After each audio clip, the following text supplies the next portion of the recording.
Dieu, bien-aimés frères et sœurs, gloire à Dieu, peuple de Dieu.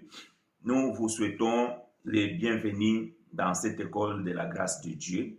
Vous savez que ici, nous avons par l'excellence notre Seigneur comme l'enseignant.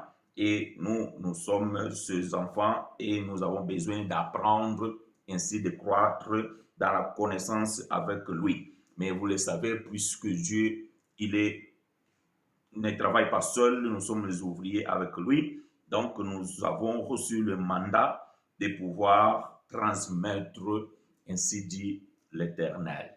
Alors, bien-aimés frères et sœurs, recevez nos salutations distinguées en Jésus-Christ, notre Seigneur. La paix règne sur vous et sur nous tous. Ce matin, bien-aimés frères et sœurs, nous voulons parler et nous voulons exhorter le peuple de Dieu. Le thème que nous allons pouvoir développer ce matin s'intitule « Élu pour un but ». Élu pour un but. Bien-aimés frères et sœurs, si vous ne savez pas pourquoi vous existez, alors c'est qu'il y a un réel problème.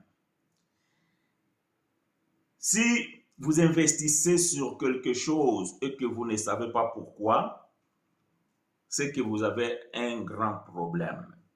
Si vous choisissez quelqu'un ou vous choisissez des gens et que vous ne savez pas pourquoi, alors il y a un problème. Ce que bien aimé, à chaque choix que nous faisons, c'est que nous avons un but. Voyez-vous? Il y a toujours un intérêt derrière chaque chose.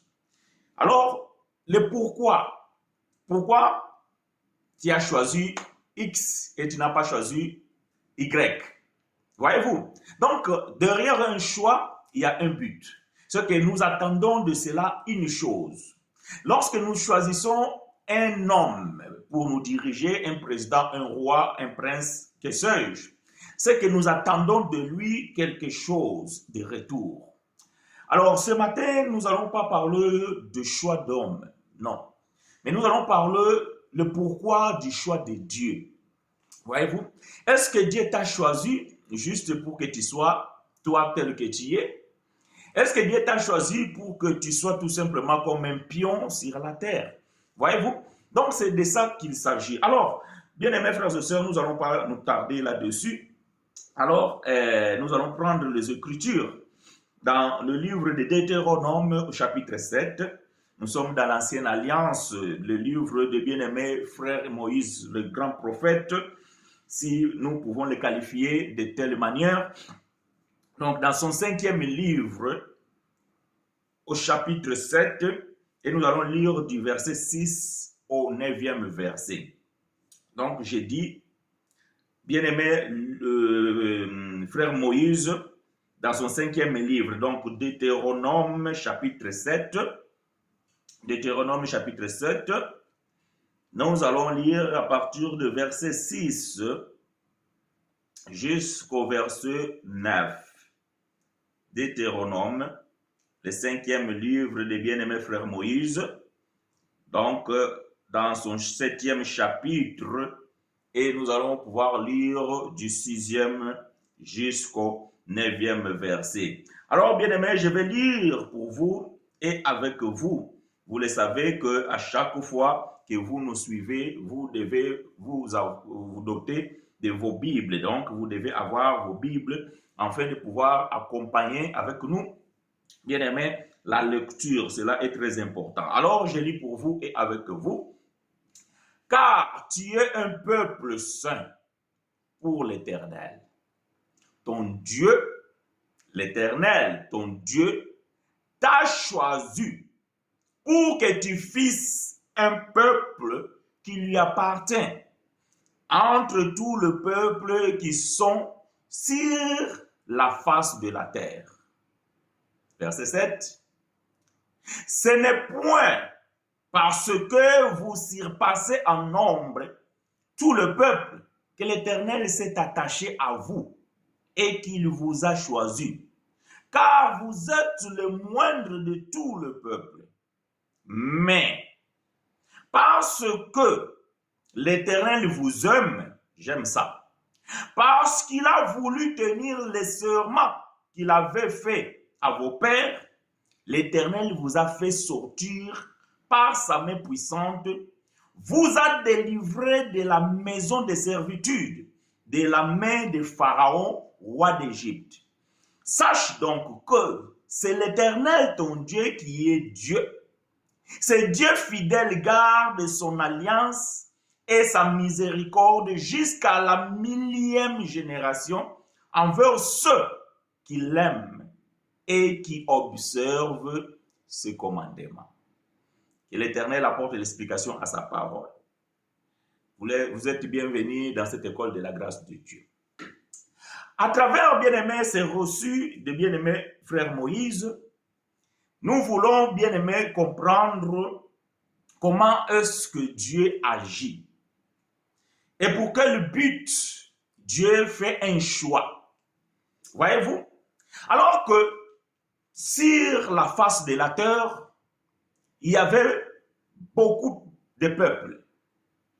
Il y avait beaucoup d'autres nations. Mais le regard de Dieu se porta vers Israël. Mais Deutéronome ici nous dit que ce n'est pas parce que vous surpassez en nombre tout le peuple. Donc le choix de Dieu ne s'est pas basé pour se dire que bon, comme Israël, il est le peuple le plus nombreux, alors je vais les choisir, enfin ils vont pouvoir me défendre s'il y a un problème. Non, le choix de Dieu ne s'est pas basé sur ça. Ce n'est pas parce que vous êtes plus nombreux que tout le peuple que l'Éternel s'est attaché à vous. Non. Et qu'il vous a choisi car vous êtes moindre de tout le peuple. Mais, parce que l'Éternel vous aime. L'amour de Dieu. Ça, j'aime. Dieu a tant aimé Jacob. J'aime la parole de Dieu. Dieu a tant aimé Jacob. Voyez-vous? Qu'il a donné son fils unique. Parce que la Bible dit que Dieu a aimé Jacob et il a haï Ésaü. Donc le choix de Dieu se porte d'abord à son amour, à ceux qu'il aime. Voyez-vous? Ça veut dire que le choix de Dieu se porte d'abord l'amour. Et l'amour de Dieu est inconditionnel. Voyez-vous? Donc ça veut dire que Dieu n'a pas choisi par rapport à une condition. Ce n'est pas parce qu'Israël était un peuple nombreux. Ce n'est pas parce qu'Israël était un peuple fort. Non. Il n'y a pas la condition quand Dieu aime. Voyez-vous bien aimé, le choix de Dieu n'est pas conditionné. Le choix de Dieu ne dépend pas de ce que tu es. Le choix de Dieu ne dépend pas si ce peuple est nombreux ou si ce peuple a des guerriers. Non, le choix de Dieu, c'est par rapport à son amour.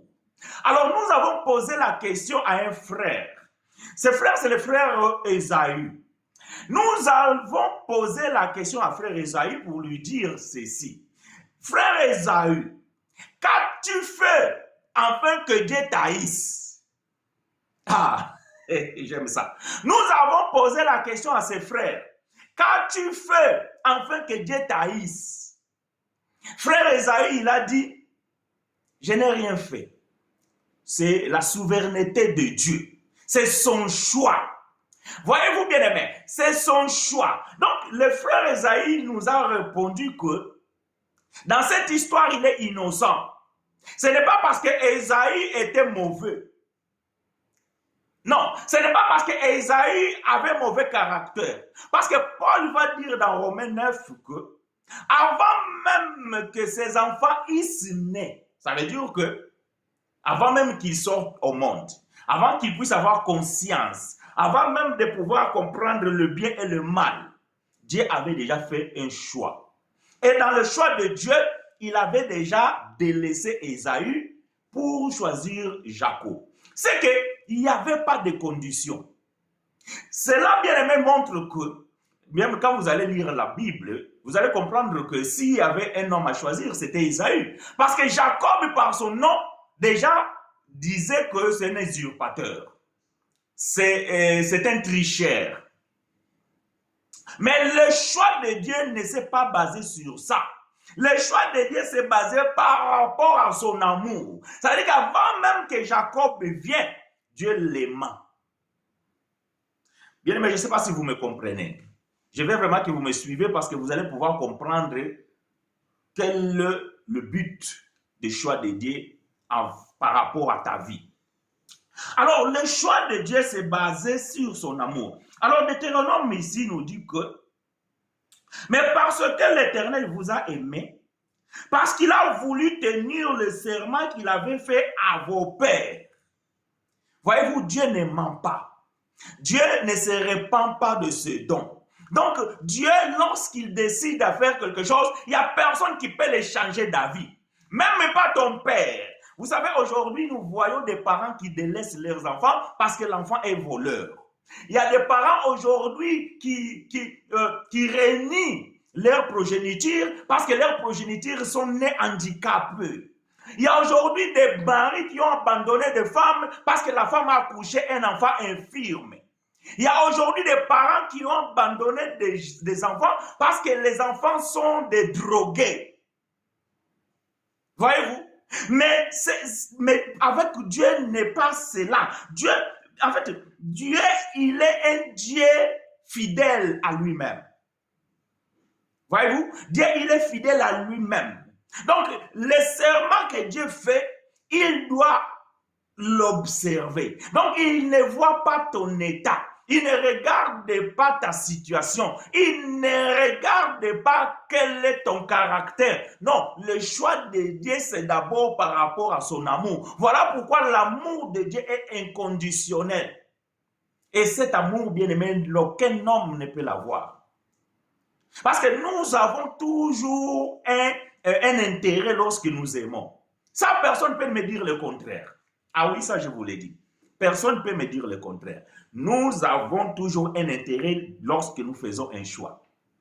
Lorsque nous aimons, c'est que nous avons toujours un intérêt derrière. Même quand tu as choisi ta femme et que tu dis que je l'aime, c'est que tu as un intérêt derrière ça. Et ça, personne ne peut me dire le contraire.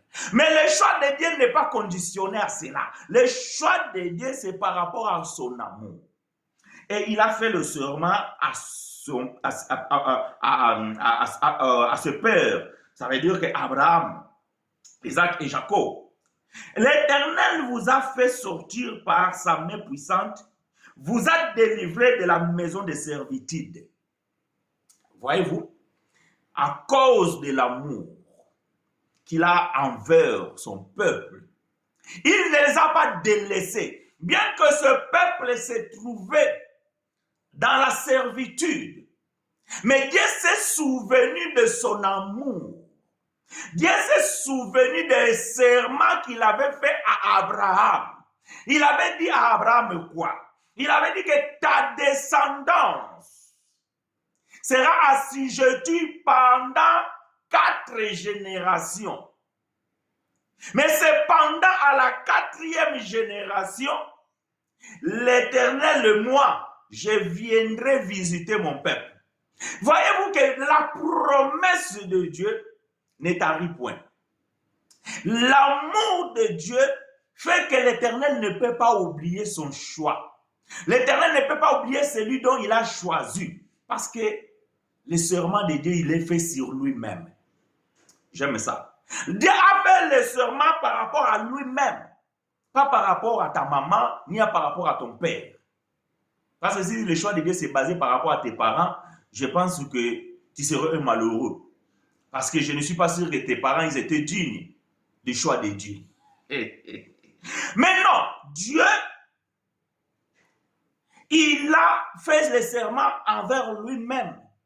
Et par son amour, il ne peut pas abandonner son oint, il ne peut pas abandonner son élu dans la servitude. Et vous allez comprendre que ces choses sont très capitales pour nous. La Bible dit qu'il vous a délivré de la maison de servitude, de la main de Pharaon, roi d'Égypte.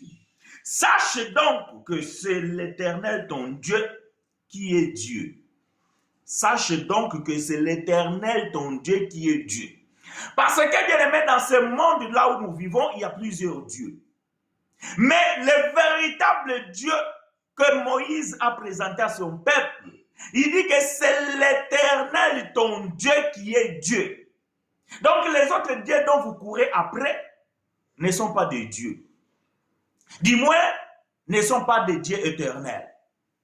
Du moins, ils ne sont pas des dieux souverains. Du moins, ils ne sont pas des dieux créateurs. Mais le seul et l'unique, c'est l'Éternel, ton Dieu, qui est le véritable Dieu. Ce Dieu fidèle garde son alliance et sa miséricorde jusqu'à la millième génération envers ceux qui l'aiment et qui observent ses commandements. Voyez-vous, Dieu, son alliance, il les garde jusqu'à la millième génération. Je bénis l'Éternel parce que nous nous retrouvons dans l'alliance éternelle. C'est ce que Paul dit dans le livre des Hébreux. Vous pouvez les chercher, vous allez les trouver.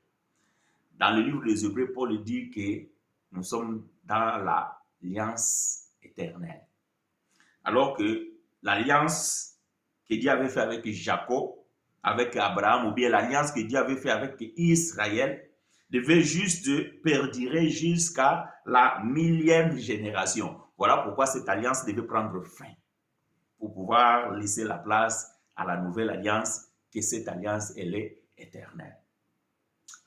Donc, bien aimé, le but pour lequel Dieu a choisi Israël, ce n'est pas parce que le peuple d'Israël était un peuple nombreux ou parce que c'était un peuple fort. Non. C'est parce que Dieu avait l'amour envers ce peuple. Et que ce peuple devait maintenant élever le nom de Dieu. Ce peuple devait maintenant représenter Dieu sur la terre. Ce peuple devait être l'exemple même de l'existence de Dieu. Voilà pourquoi, bien aimés, nous disons ceci. Voyez-vous, quand nous lisons la Bible, souvent, parfois, il y a des débats inutiles. Je suis arrivé à un point de me dire que avant j'étais tellement chaud à vouloir débattre avec les musulmans, parfois avec les témoins de Jéhovah, etc., etc. Mais au fur et à mesure que j'ai grandi dans la foi et dans la connaissance, j'arrive au point de me dire que c'est peine perdue, en fait, de pouvoir vouloir débattre avec des musulmans ou avec des témoins de Jéhovah, etc., etc. Parce que il y a un problème de révélation, en fait, de la parole. Parce que ces gens-là, ils s'est basé que l'Éternel te soit favorable, Alberto, Hébreux chapitre 13, verset 20, et vous allez trouver là-dessus la grâce ou bien l'alliance éternelle dont je vous ai parlé. Donc, aujourd'hui, les gens s'est basé sur les Écritures. Ça veut dire que sur la lettre. Mais faute de révélation, les débats sont stériles. Voyez-vous? Ce sont des débats houleux. Donc, vous allez vous débattre, vous allez faire tellement de bruit et vous ne pouvez pas vous convaincre parce que les gens lisent noir sur blanc ce qui est écrit. Voyez-vous?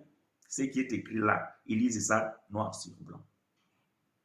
Mais nous avons compris que non, ces choses bien aimées, ce sont des choses tellement importantes et que ce sont des choses que Dieu doit te doter d'une révélation pour pouvoir comprendre ces choses.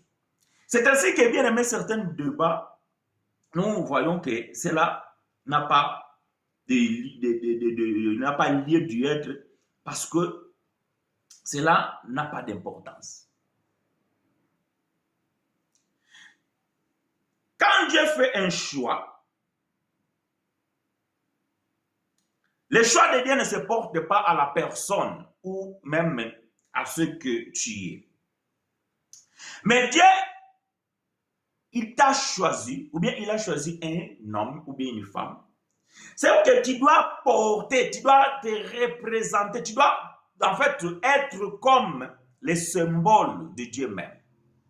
Alors c'est ainsi que vous allez comprendre, bien aimé, aujourd'hui, quand les gens lisent la Bible, lettre sur blanc, on dit que Dieu c'est Dieu d'Israël. Oui, la lettre lui dit que Dieu c'est un Dieu d'Israël. Mais nous comprenons que ce peuple-là, Dieu l'a choisi juste pour que Dieu puisse se manifester afin que le monde sache qui est Dieu et comment est-ce que Dieu se conduit. Voyez-vous? Donc, ce peuple que Dieu avait choisi, donc le peuple d'Israël, était juste un modèle afin que les restants de peuples qui devaient embrasser la foi comprennent comment Dieu agit et quelles sont les caractéristiques de Dieu. Et vous allez comprendre à partir du peuple d'Israël, vous allez comprendre l'amour de Dieu, vous allez comprendre la colère de Dieu, parce que en fait, beaucoup de gens, quand ils parlent de Dieu, ils présentent juste la face A de Dieu, ce qui est l'amour. Mais la face B de Dieu, sa colère, oh non, Dieu il est miséricordieux, Dieu il est Dieu d'amour, plein de grâce. D'ailleurs, dans la nouvelle alliance, on ne peut plus parler de la colère de Dieu. Je vous l'ai dit, bien aimé, c'est faux et c'est archi faux. Voyez-vous? Donc, ce n'est pas parce que Dieu est amour et que cet amour efface toutes les autres facettes de Dieu. Non, à travers le peuple d'Israël, nous pouvons comprendre et lire les caractéristiques de Dieu.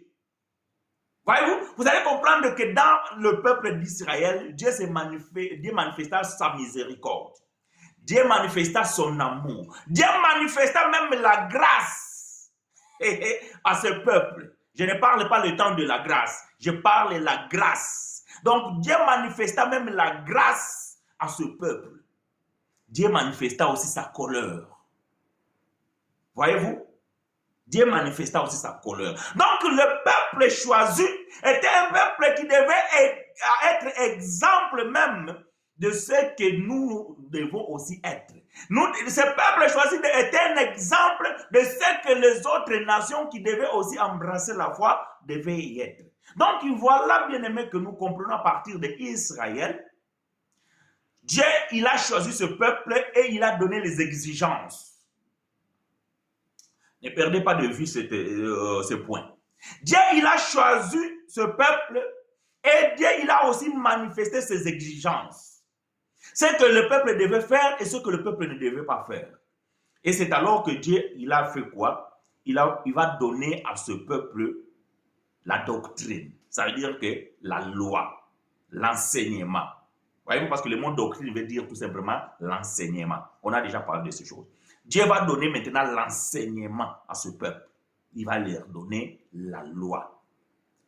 Et cette loi, il est régi de forme que ce peuple doit obéir à ce que Dieu a donné comme commandement afin de pouvoir vivre selon la volonté de celui qui a choisi. Est-ce que vous me comprenez? Que l'Éternel vous soit favorable. Voilà pourquoi Dieu va dire ici dans la bouche des prophètes et Moïse, sache donc que c'est l'Éternel ton Dieu qui est Dieu, c'est Dieu fidèle. Voyez-vous, la fidélité de Dieu. Donc le peuple devait savoir que Dieu, il est fidèle. Garde son alliance et sa miséricorde. Voyez-vous, Dieu, il est fidèle et il garde son alliance et sa miséricorde. C'est que le Dieu fidèle, maintenant, il va aussi dire que il les a aimés et il les a recommandés d'observer ses commandements. Ésaïe chapitre 49. Allons visiter les frères Ésaïe, les prophètes.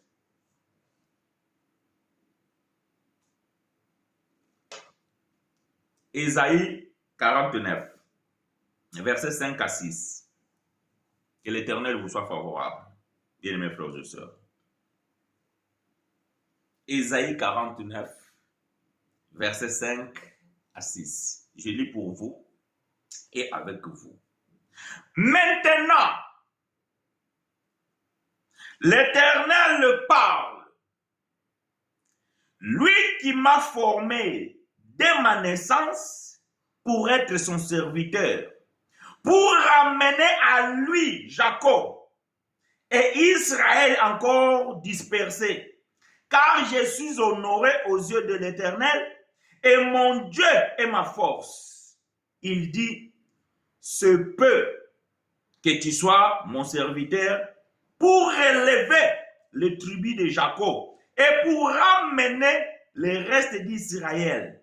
J'étais établi pour être la lumière des nations, pour porter mon nom, pour porter mon salut jusqu'aux extrémités de la terre. Pour ramener les restes d'Israël, j'étais établi pour être la lumière des nations, pour porter mon salut jusqu'aux extrémités de la terre. Donc Israël avait un but dont l'Éternel avait choisi ce peuple. Dieu d'abord a aimé Israël et il l'a choisi pour un but. C'est qu'Israël avait pour l'objectif. C'est que le but de choix de Dieu à ce peuple, c'était que ce peuple soit la lumière pour les nations. Ça veut dire que le monde entier était plongé dans le ténèbres. Parce que bien aimé, lorsque Dieu n'est pas dans un peuple, ce peuple est dans le ténèbres. Je ne parle pas ici de la lumière naturelle. Parce que le soleil est là pour tous, même pour les voleurs, même pour les méchants. Mais ici, je parle maintenant de la lumière qui est la connaissance. Lorsque un peuple n'a pas Dieu, bien aimé, le peuple est plongé dans le ténèbre. Le peuple est plongé dans l'obscurité. Et chacun fait ce qu'il veut, et parce que, bien aimé, il n'y a pas la lumière.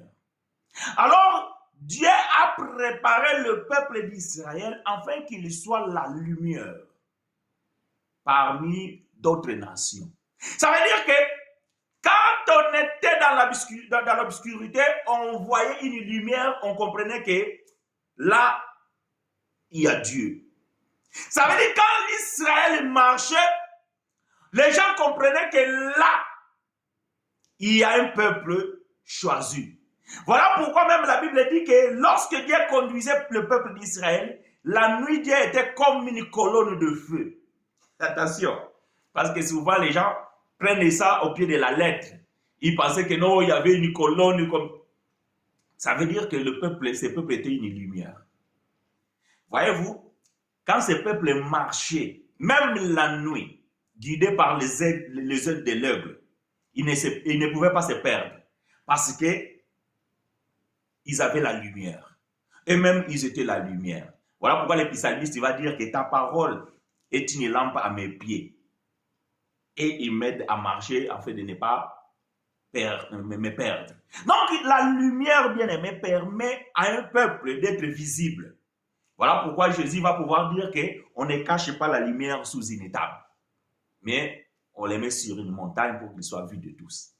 Donc, le peuple d'Israël était un peuple élevé afin que les nations du monde comprennent et sachent que ce peuple, c'est un peuple choisi et c'est un peuple qui marche avec Dieu. Voilà pourquoi ils étaient la lumière. Voyez-vous, le but dont Dieu avait choisi Israël, c'est qu'Israël devait être la lumière des nations pour porter le salut jusqu'aux extrémités de la terre. C'est que nous avons reçu la révélation du salut à partir du peuple d'Israël. Donc, dans l'ombre, nous voyons la délivrance de ce peuple lorsqu'ils étaient en Égypte. C'est ce que le Deutéronome a dit. Dieu, il les a délivrés de la maison de servitude, de la main des pharaons. Donc, Israël était l'exemple même d'un peuple sauvé. Un peuple sauvé de la servitude.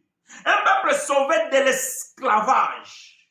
Et quand on regardait Israël, quand on voyait ce peuple-là, alors on pouvait comprendre la puissance de Dieu par rapport à la délivrance. Est-ce que vous comprenez? Par rapport à la délivrance.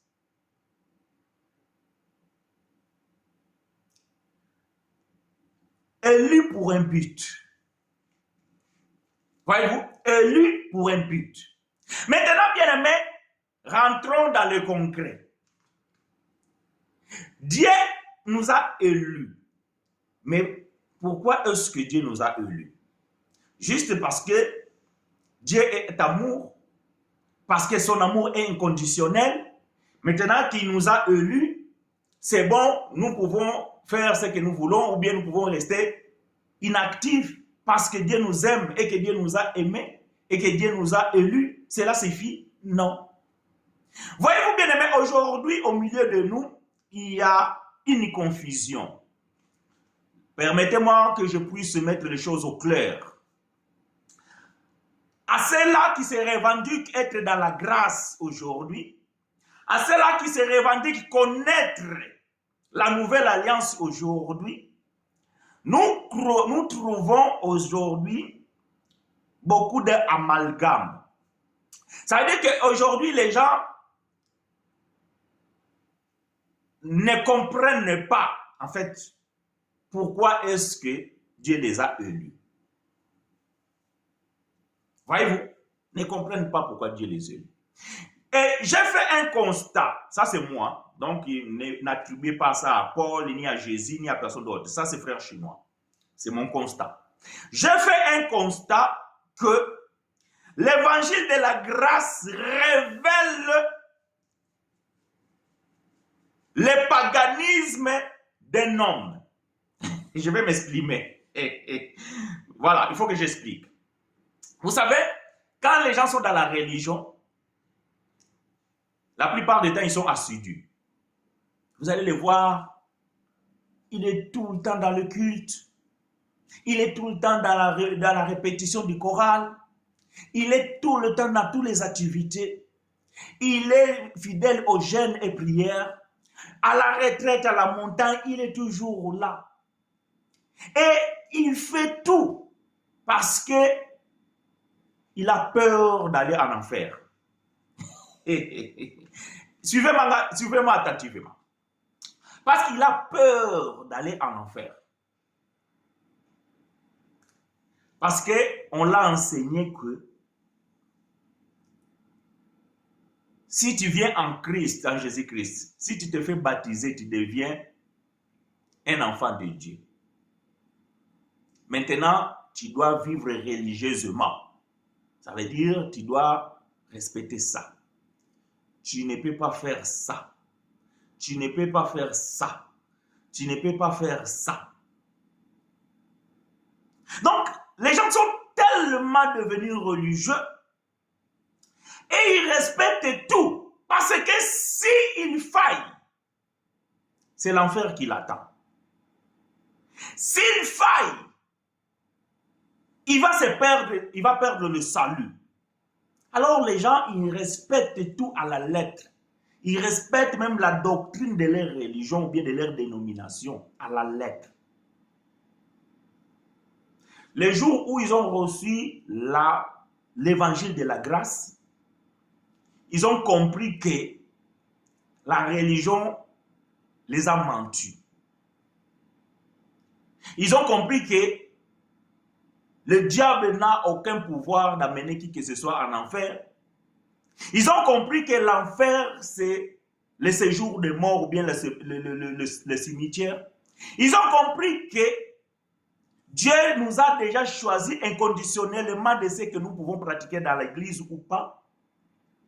Et là, ceux qui sont des païens, ça veut dire que ceux qui n'étaient pas convertis en Jésus-Christ, ils deviennent maintenant des vagabonds dans la foi.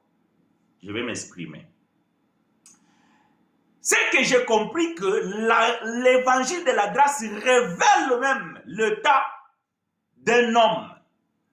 Parce que quand tu es dans la religion, tu as peur parce qu'on t'a toujours menacé. On t'a toujours intimidé. Mais tu as l'impression maintenant que dans la grâce, ça va. Non, bien-aimé, tu te trompes. Voyez-vous, tu te trompes. Une fois, j'étais avec ma fille.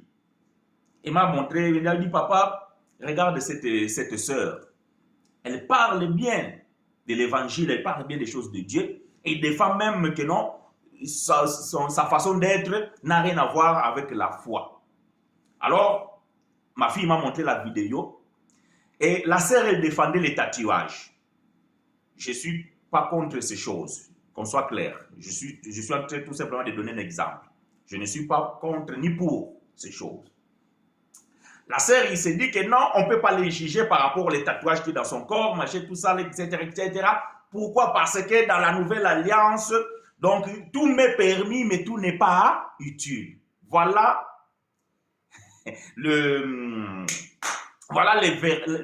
verset qu'elle a mis en exergue pour pouvoir se défendre.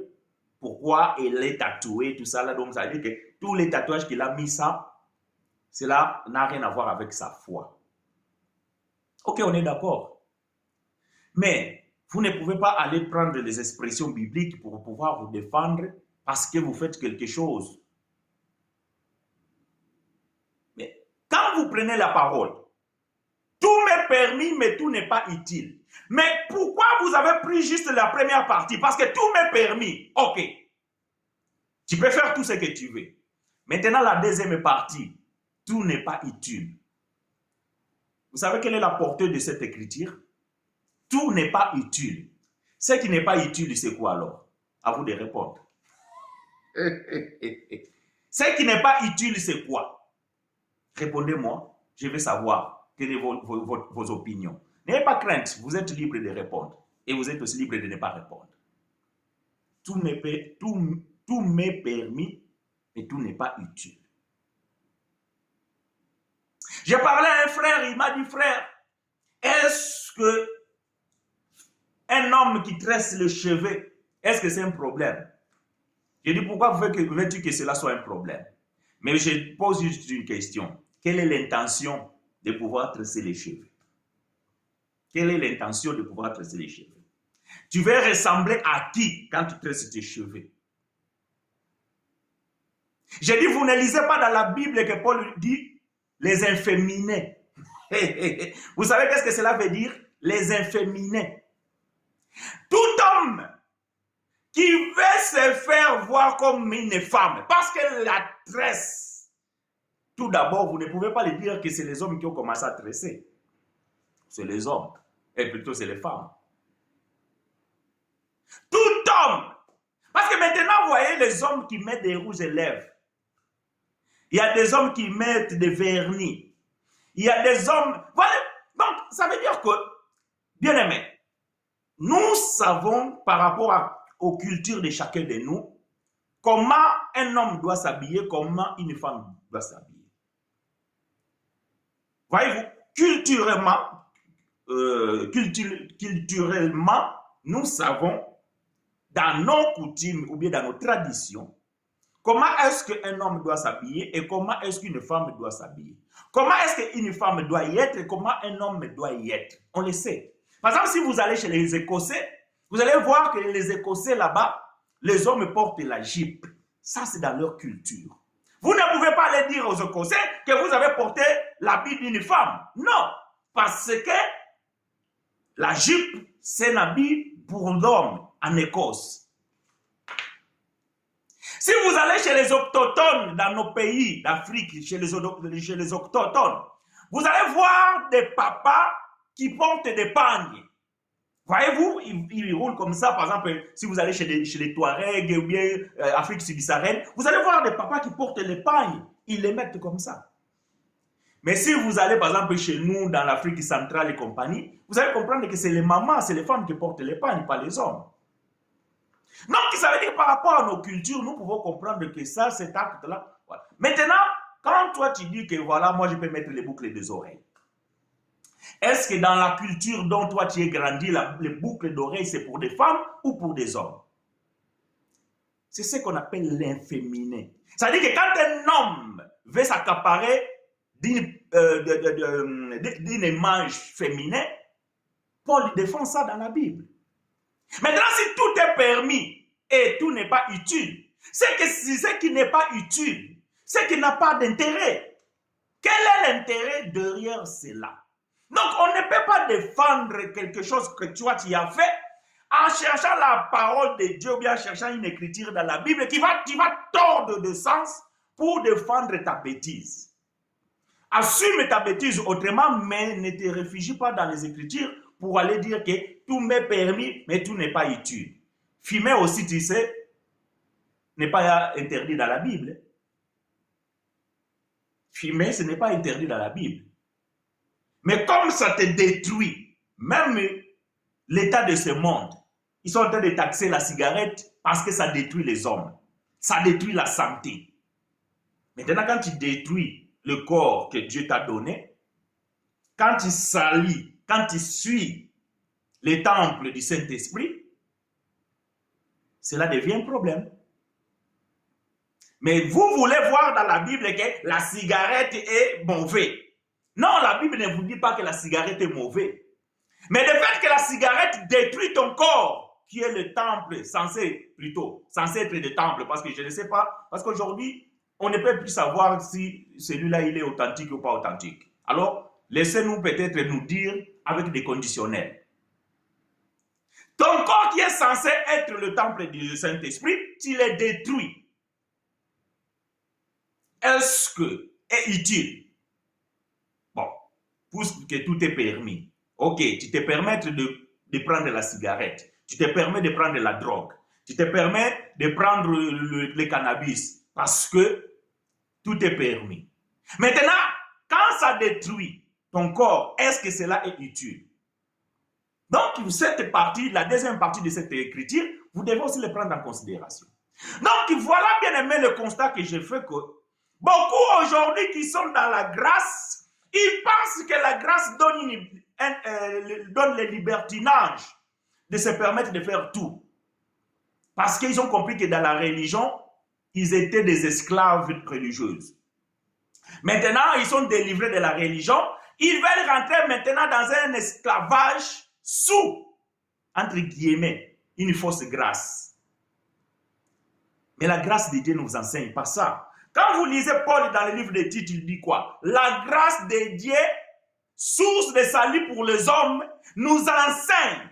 Qu'est-ce que la grâce enseigne? À renoncer aux convoitises mondaines et à vivre dans la piété. Dieu t'a élu. Mais pourquoi est-ce que Dieu t'a élu? Ephésiens chapitre 1. Parce qu'Israël était un modèle. Lorsqu'on voyait Israël, on voyait la représentation de Dieu. Lorsqu'on voyait Israël, on voyait les prodiges de Dieu. Lorsqu'on voyait Israël, on voyait le modèle d'un peuple élu. Parce que ce peuple avait une marche différente des autres peuples. Aucun peuple dans ce monde avait reçu la loi telle que Dieu a donnée à Israël. Afin qu'Israël puisse se conduire. Même l'hygiène des femmes ou des hommes, Dieu avait tout prescrit sous ordonnance. Comment est-ce que le peuple devait se comporter? Voilà pourquoi, même quand une femme était dans cette période, Dieu avait interdit à cause de l'hygiène que cette femme ne devait pas se trouver dans la communauté. Donc, Dieu avait régi toute une liste de lois, plus de 60.